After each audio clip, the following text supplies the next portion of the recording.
مسئلہ بیت المقدس کا ہے، مسئلہ مسجد اقصیٰ کا ہے۔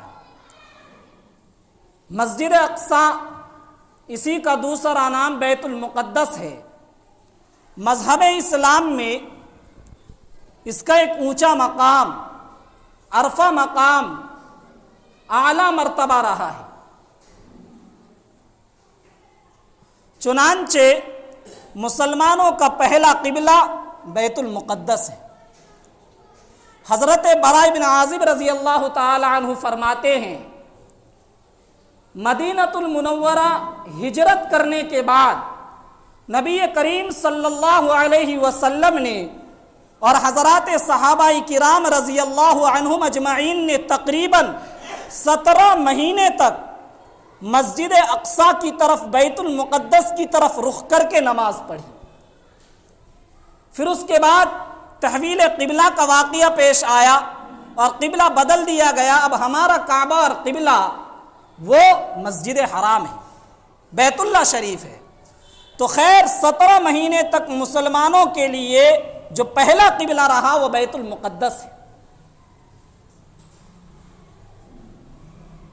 اس روئے زمین پر 3 ایسے مقامات ہیں، 3 ایسی جگہیں ہیں جنہیں زمین کے سارے حصوں پر فضیلت حاصل ہے۔ سب سے اعلیٰ اور عرفہ، سب سے اونچا مقام مسجد حرام کا ہے، اس کے بعد مسجد نبوی کا ہے، اور اس کے بعد مسجد اقصیٰ کا ہے۔ تو مسجد اقصیٰ اس روئے زمین کے مقدس ترین تیسرے مقام پر ہے، اس کو تیسرا درجہ حاصل ہے۔ احادیث میں بہت ساری فضیلتیں اس مسجد کی ملتی ہے۔ حضرت ابو ذر غفاری رضی اللہ تعالی عنہ فرماتے ہیں، میں نے رسول اللہ صلی اللہ علیہ وسلم سے معلوم کیا کہ اس روئے زمین پر خدا کی عبادت کے لیے سب سے پہلی کون سی سجدہ گاہ بنائی گئی؟ تو اللہ کے نبی صلی اللہ علیہ وسلم نے جواب میں ارشاد فرمایا، مسجد حرام۔ میں نے پھر سوال کیا کہ اس کے بعد کون سی سجدہ گاہ بنائی گئی، کون سی مسجد بنائی گئی؟ نبی کریم صلی اللہ علیہ وسلم نے جواب میں ارشاد فرمایا، مسجد اقصیٰ، بیت المقدس۔ حضرت ابو ذر غفاری رضی اللہ تعالی عنہ فرماتے ہیں، پھر میں نے اللہ کے نبی سے پوچھا، ہے اللہ کے نبی، دونوں مسجدوں میں وقفہ کتنے دنوں کا رہا، فاصلہ کتنے دنوں کا رہا؟ اللہ کے نبی صلی اللہ علیہ وسلم نے فرمایا 40 برس کا، یعنی مسجد حرام کی تعمیر 40 سال پہلے ہوئی اور اس کے 40 سال کے بعد مسجد اقصیٰ کی تعمیر ہوئی۔ مسجد اقصیٰ اس روئے زمین پر خدا کے لیے بنائے جانے والا دوسرے نمبر کا گھر ہے۔ حضرت آدم علیہ السلام نے مسجد حرام کی تعمیر کی، اس کے بعد مسجد اقصیٰ کی تعمیر کی۔ جس طرح مسجد حرام کی تعمیر کئی مرتبہ ہوئی ہے، اسی طرح مسجد اقصیٰ کی تعمیر بھی کئی مرتبہ ہوئی۔ مسجد حرام کی تعمیر سب سے پہلے حضرت آدم علیہ السلام نے کی، اس کے بعد کسی طوفان اور حادثے میں اس کی شہادت ہو گئی، پھر حضرت ابراہیم علیہ السلام نے کی، پھر قریش نے کی، پھر عبداللہ ابن زبیر نے کی، پھر حجاج ابن یوسف نے کی، اور آج تک حجاج ابن یوسف کا تعمیر کیا ہوا بیت اللہ ہے۔ اسی طرح مسجد اقصیٰ کی تعمیر کئی بار ہوئی۔ سب سے پہلے حضرت آدم علیہ السلام نے انسانوں میں مسجد اقصیٰ کی تعمیر کی، اس کے بعد پھر حضرت ابراہیم علیہ السلام نے کی۔ حضرت ابراہیم علیہ السلام نے اپنے ایک بیٹے حضرت اسماعیل علیہ السلام کے ساتھ مل کر بیت اللہ شریف کی تعمیر کی، پھر اس کے بعد اپنے دوسرے بیٹے، چھوٹے بیٹے حضرت اسحاق علیہ السلام کے ساتھ مل کر مسجد اقصیٰ کی تعمیر کی۔ کام ادھورا رہ گیا، پھر حضرت اسحاق علیہ السلام اور حضرت یعقوب علیہ السلام نے اس تعمیر کے کام کو مکمل کیا۔ چونکہ اس تعمیر کے کام کو حضرت یعقوب علیہ السلام نے پورے طور پر مکمل کیا، اس لیے بانی ان کو بھی کہا جاتا ہے۔ اور حضرت ابراہیم علیہ السلام نے جو مسجد اقصیٰ کی تعمیر کی وہ حضرت عیسیٰ علیہ السلام سے 2000 سال پہلے۔ پھر حضرت عیسیٰ علیہ السلام سے 1000 سال پہلے حضرت سلیمان علیہ السلام نے مسجد اقصی کی تعمیر کی، پھر وہ کسی حادثے میں اس کی شہادت ہو گئی تو خلیفہ دوم حضرت عمر فاروق رضی اللہ تعالی عنہ نے اس کی تعمیر کا حکم دیا، ابھی کچی تعمیر ہوئی تھی۔ پھر اسلامی حکام میں سے، مسلمانوں میں سے خلیفہ عبد الملک ابن مروان نے اس کی تعمیر کی، تعمیر ادھوری رہ گئی تو عبد الملک کے بیٹے ولید نے اس کی تعمیر کا کام مکمل کیا۔ آج یہ شاہکار عمارت اسی کی یادگار ہے۔ تو یہ مسجد اقصی کی تعمیر کی تاریخ ہے۔ خلاصہ کلام یہ کہ اس روئے زمین پر عبادت کے لیے، خدا کی بندگی کے لیے سب سے پہلے جو گھر تعمیر کی گئی ہے وہ مسجد حرام ہے، اس کے بعد جو گھر بنایا گیا وہ مسجد اقصی ہے۔ مسجد اقصی کی فضیلت کا اندازہ آپ اس روایت سے لگائیے۔ نبی کریم صلی اللہ علیہ وسلم ارشاد فرماتے ہیں کہ مسجد حرام میں ایک نماز کا ثواب 1,00,000 نماز کے برابر ہے، اور مسجد نبوی میں ایک نماز کا ثواب 50,000 نماز کے برابر، ایک اور روایت میں 1,000 نماز کے برابر ہے، اور مسجد اقصی میں ایک نماز کا ثواب 500 نمازوں کے برابر ہے، کم سے کم 500 نمازوں کے برابر ہے، اور دوسری روایت لی جائے تو اس میں بھی ایک نماز کا ثواب 50,000 نماز کے برابر ہے۔ تو مسجد اقصی کو اسلام میں بڑی فضیلت حاصل رہی ہے، بڑا مقام حاصل رہا۔ اللہ کے نبی صلی اللہ علیہ وسلم نے فرمایا لا تشد الرحال الا الى 3 مساجد، المسجد الحرامی ومسجد ھذا والمسجد الاقصی، کہ کجاوے اور سفر کے لیے نہ نکلا جائے مگر 3 مسجدوں کی طرف نکلنا باعث ثواب ہے۔ نمبر 1، مسجد حرام کا اگر کوئی سفر کرے تو یہ سفر عبادت ہے، مسجد نبوی کا اگر کوئی سفر کرے تو یہ سفر عبادت ہے، مسجد اقصی کی زیارت کے لیے اگر کوئی سفر کرے یہ سفر عبادت ہے۔ اس کے علاوہ دنیا کی کسی جگہ کی زیارت کے لیے آپ سفر کر کے جائیں وہ سفر عبادت نہیں ہے۔ کوئی لال قلعہ دیکھنے کے لیے سفر کر کے آئے، کوئی تاج محل کی زیارت کے لیے سفر کر کے جائے، یہ سفر عبادت نہیں ہے۔ 3 مقدس مقامات ہیں، اگر ان کی طرف انسان سفر کر کے جائے تو خود سفر عبادت بن جاتا ہے۔ ان 3 میں سے ایک مسجد اقصی ہے۔ مسجد اقصی کی طرف سفر کر کے جانا بھی عبادت ہے، اس پر ثواب دیا جاتا ہے۔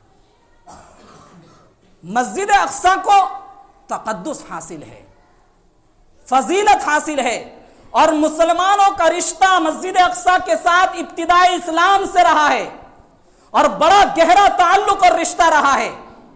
مسلمانوں کی سب سے اہم عبادت نماز ہے، اور جس سفر میں نماز کا مسلمانوں کو تحفہ ملا، نبی کریم صلی اللہ علیہ وسلم کو جس سفر میں اس تحفے سے نوازا گیا، نماز کے تحفے سے، اس سفر میں اللہ کے نبی کہاں سے گئے تھے؟ معراج پر، مسجد اقصی سے گئے تھے۔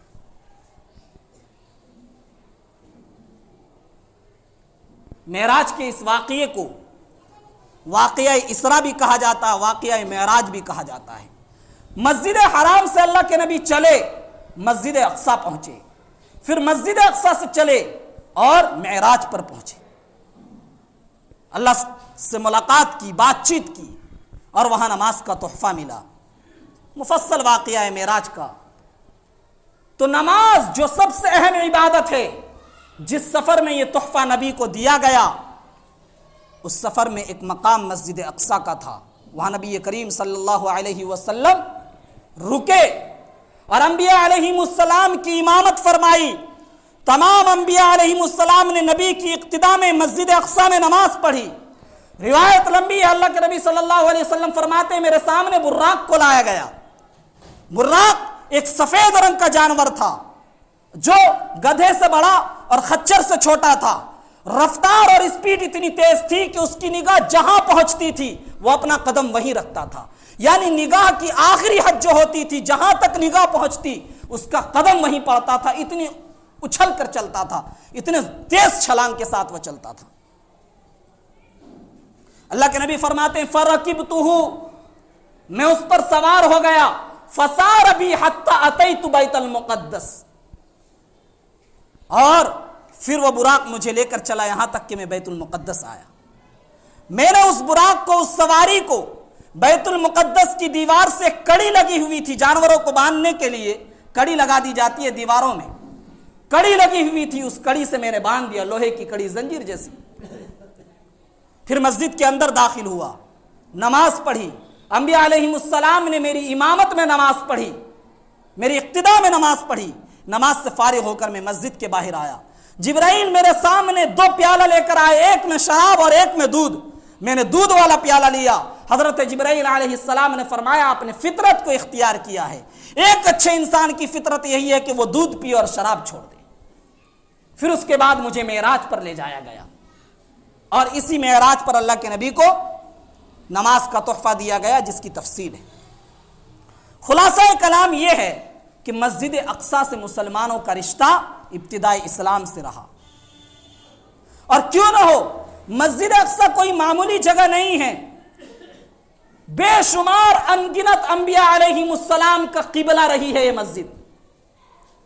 اور کتنے انبیاء نے اپنے سجدوں سے، اپنے آنسوؤں سے، خدا کی بندگی سے اس گھر کو آباد کیا. آپ تاریخ پڑھیے تو پتا چلے گا. اس مسجد کے پڑوس میں رہنے والے حضرت ابراہیم علیہ السلام تھے. اس مسجد کے پڑوس میں رہنے والے حضرت اسحاق علیہ السلام تھے. اس مسجد کے پڑوس میں رہنے والے حضرت داؤد علیہ السلام تھے. اس مسجد کے پڑوس میں رہنے والے حضرت سلیمان علیہ السلام تھے. اس مسجد کو آباد کرنے والے حضرت زکریا، حضرت یحییٰ، حضرت عیسیٰ علیہ السلام، وقت کے بڑے بڑے انبیاء، برگزیدہ ہستیاں، اپنی اپنی قوم کی مقدس ہستیوں نے اپنے سجدوں سے خدا کے اس گھر کو آباد کیا. ایسے مقدس مسجد کو، ایسے مقدس مقام کو اسلام کے اندر فضیلت اور مرتبہ کیسے نہیں دیا جا سکتا؟ خود نبی کریم صلی اللہ علیہ وسلم نے اپنی نماز سے اس مسجد کو آباد کیا ہے معراج کی رات میں. اس لیے مسلمانوں، مسجد اقصیٰ سے ہمارا رشتہ بہت گہرا ہے، بہت گہرا ہے. اور آج جو ماحول ہے وہ آپ سمجھتے ہیں. دنیا کی ایک قوم ہے جو دنیا کی سب سے ذلیل قوم ہے، سب سے رسوا قوم ہے، اور یہ بات ہم اپنی طرف سے نہیں کہہ رہے. قرآن کریم نے اس قوم کے بارے میں کہا ضربت علیہم الذلۃ وانما ثقفوا. یہ قوم دنیا کے جس ایریے میں رہے، جس علاقے میں رہے، جس بستی میں رہے، ذلت، رسوائی اس قوم پر چھائی ہوئی رہے گی. یہود قوم دنیا کی سب سے شریر، سب سے فسادی، سب سے مکار، دھوکے باز اگر کوئی قوم ہے تو وہ یہود قوم ہے. اتنی بدترین قوم ہے کہ انہوں نے اپنے انبیاء تک کو نہیں چھوڑا. نبی کریم صلی اللہ علیہ وسلم فرماتے ہیں صرف ایک دن میں 43 انبیاء علیہم السلام کو یہودیوں نے قتل کیا، شہید کر دیا. کتنے؟ 43. نبی جب کہ قوم کے سب سے برگزیدہ ہوتے ہیں، جو امن کی دعوت دیتے ہیں، جو سلامتی کی دعوت دیتے ہیں، انسانیت کو ہمدردی کی دعوت دیتے ہیں، ایسے ہمدردی کی دعوت دینے والے لوگوں کو ان یہودیوں نے ایک دن میں 43 انبیاء علیہم السلام کو شہید کر دیا. ذالک بانہم کانوا یکفرون بآیات اللہ ویقتلون الانبیاء. انبیاء کو قتل کرتے تھے. پھر جب قوم کے اچھے لوگ، عام لوگ جو اچھے تھے، برگزیدہ تھے، وہ آئے انہیں اس حرکت سے روکنے کے لیے. ان کی تعداد 170 تھی. ان یہودیوں نے ان 170 خدا کے برگزیدہ لوگوں کو بھی شہید کر دیا. صرف ایک دن میں 43 انبیاء اور 170. یہ تو سخت دل قوم ہے، پتھر دل قوم ہے. اس کے اندر انسانیت نہیں ہے. کبھی آپ ان سے انسانیت کی امید لگائے بیٹھے ہوں. اور ایک واقعہ سناتا ہوں. حضرت یحییٰ علیہ السلام کے زمانے میں اس قوم کا ایک لیڈر تھا. اس نے اپنی بیوی کو طلاق دی دی. حضرت یحییٰ علیہ السلام سے مسئلہ معلوم کیا گیا اب کیا ہو. 3 طلاقیں دے دی. حضرت یحییٰ علیہ السلام نے فرمایا بغیر حلالہ کے اب کچھ نہیں ہو سکتا، تم اپنی بیوی کے ساتھ نہیں رہ سکتے. اس کی بیوی حضرت یحییٰ علیہ السلام کے اس فتوے سے ناراض ہو گئی. وہ قوم کا لیڈر تھا، اپنی بیوی کو طلاق دی. حضرت یحییٰ علیہ السلام کے فتوے کی وجہ سے اس کی بیوی ناراض ہو گئی اور اپنے شوہر لیڈر سے کہا کہ یحییٰ اس دنیا کے اندر زندہ نہیں رہنا چاہیے، تم لیڈر ہو، یحییٰ کو شہید کرا دو، قتل کرا دو۔ چنانچہ حضرت یحییٰ علیہ السلام کو اپنی بیوی کو راضی کرنے کے لیے اس بدبخت لیڈر نے اسی وقت قتل کروا دیا۔ تو انبیاء علیہم السلام کو اس قوم نے نہیں چھوڑا ہے۔ آج انہی کا دعویٰ ہے کہ مسجد اقصی ہماری ہے، یہ بیت المقدس ہماری ہے۔ کہا جاتا ہے کہ دنیا میں امن لانے کے لیے، سلامتی لانے کے لیے مسلمانوں مسجد اقصی کو چھوڑ دو۔ تم اگر دعوے دار بنو رہو گے تو دنیا میں فساد برپا ہوگا، لڑائیاں ہوں گی۔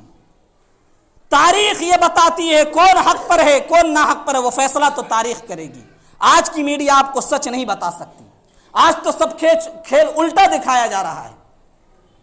تاریخ پڑھیے، پتہ چلے گا فلسطین شہر پہلے دن سے عربوں کا رہا ہے، اسرائیلیوں کا، یہودیوں کا نہیں رہا۔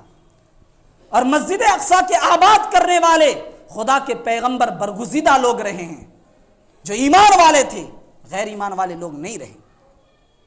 تو مسجد اقصی یہ مسلمانوں کا حق ہے، مسلمانوں کا قبلہ رہا ہے، اس کی حفاظت کی ذمہ داری مسلمانوں کی ذمہ داری ہے۔ آج ہم سے یہ کہا جاتا ہم اپنے حق سے دستبردار ہو جائیں، کیسے؟ کیا ہم اس مسجد کو اس لیے چھوڑ دیں کہ یہ لوگ جوتے چپل لے کر اس مسجد میں آئیں گے؟ جس دن ان یہودیوں نے مسجد پر قبضہ کر لیا تو یاد رکھیے گا یہ مسجد باقی نہیں رہے گی، اسے ناچ کا، گانے کا اڈا بنا دیا جائے گا، اسے عیاشیوں کا، شراب نوشی کا اڈا بنا دیا جائے گا۔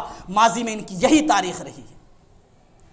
مسجد اقصی کی اینٹ سے اینٹ بجانے والے عیسائی تھے ماضی میں بھی، جن سے صلاح الدین ایوبی رحمۃ اللہ علیہ نے مسجد اقصی کو 1187 میں آزاد کرایا تھا۔ تو یہ مسائل ہیں میرے بھائیو، سمجھنے کی بات یہ ہے کہ مسجد اقصی کا جو مسئلہ ہے یہ کوئی سیاسی مسئلہ نہیں ہے، یہ کوئی علاقائی مسئلہ نہیں ہے، یہ کوئی سماجی مسئلہ نہیں ہے، بلکہ یہ اہل اسلام کے لیے، مسلمانوں کے لیے ایک ایمانی مسئلہ ہے، اپنے مذہب سے وفاداری کا مسئلہ ہے۔ مسجد اقصی کی آزادی کا مسئلہ یہ کسی ایک جماعت، کسی ایک علاقے کے لوگوں کا مسئلہ نہیں، کسی ایک کنٹری یا سٹی کے لوگوں کا مسئلہ نہیں، بلکہ دنیا میں بسنے والے ہر اس انسان کا مسئلہ ہے جو لا الہ الا اللہ پڑھنے والا ہو، جو ایمان والا ہو۔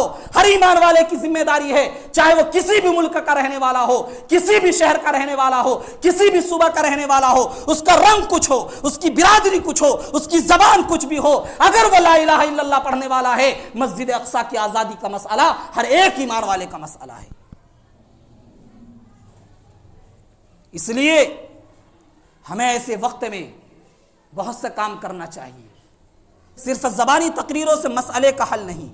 جب بھی قوم پر حالات آتے ہیں، قرآن کہتا ہے انسان کی بدعمالیوں کی وجہ سے حالات آتے ہیں، کم سے کم آج آپ کی بہنوں کا سہاگ اجاڑا جا رہا ہے، آپ کی بیٹیوں کو شوہروں سے محروم کیا جا رہا ہے، آپ کے بچے 2 گھونٹ پانی کے لیے بلک رہے ہیں اگرچہ وہ فلسطین کی سرزمین پر رہتے ہیں۔ آج آپ کے بچوں کو شہید کیا جا رہا ہے، آپ کے بھائیوں کو شہید کیا جا رہا ہے۔ خدا را ایسی مشکل کی گھڑی میں کم سے کم گناہوں کو تو چھوڑو، غیر قوموں کی اقتدا کو تو چھوڑو، غیر قوموں کی تہذیب کو تو چھوڑو، خدا کے سامنے کم سے کم آج تو توبہ کر لو، آج تو رو لو، کہیں ہمارے توبہ کی وجہ سے فلسطین کے لوگوں پر خدا رحم کر دے اور مہربان ہو کر اتر آئے۔ کب تک غفلت کی زندگی گزارتے رہو گے؟ کتنی مسجدیں آپ سے لے لی گئی، کتنا علاقہ آپ سے لے لیا گیا، ہم اور آپ اسی طرح غفلت کی زندگی گزارتے رہے۔ آج اس کا مسئلہ ہے، آج اس راجیہ کا مسئلہ ہے، ہم کب تک اسی غفلت میں پڑے رہیں گے؟ کب تک؟ حالات آتے ہیں خدا کی ناراضگی کی وجہ سے، اور حالات جب ہی بدلیں گے جب تک مسلمان اپنے خدا کو راضی نہیں کر لے گا۔ اس لیے میرے بھائیو، عزم کرو، ارادہ کرو کہ ہم دعائیں کریں گے، ہم اپنے گناہوں کو چھوڑیں گے، اپنے بھائیوں کے لیے خیرات کریں گے، مسجد اقصی کی آزادی کے لیے ہم سے جو کچھ ہو سکتا ہے اپنی اپنی استطاعت اور قدرت کے مطابق کریں گے۔ اللہ تعالی ہم سب کو عمل کی توفیق عطا فرمائے، آمین۔ وآخر دعوانا